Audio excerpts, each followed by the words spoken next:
एक शापित बालक उस प्रसिद्ध सुनहरे अजगर से टकराया जो उसे श्राप हटाने के लिए कहने को आतुर था। आश्चर्यजनक रूप से अजगर बिना किसी हिचकिचाहट के मान गया।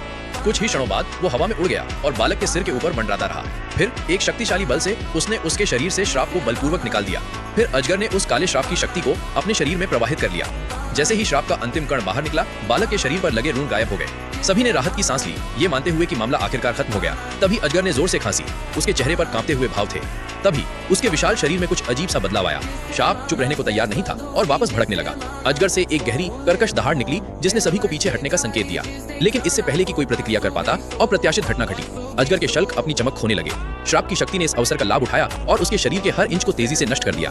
अंततः ड्रैगन गिर पड़ा और टिक नहीं सका। हालांकि जिसकी किसी ने कल्पना भी नहीं की होगी, वह था सुनहरे ड्रैगन के शरीर से एक भयानक जीव का फूटना। इससे पहले कि कोई कुछ कर पाता, वह राक्षस उनके सामने प्रकट हो गया। उसके 5 ड्रैगन सिर थे जो नरक के भयानक दुष्स्वप्न जैसे लग रहे थे और प्रत्येक में एक शक्तिशाली विशेषता थी।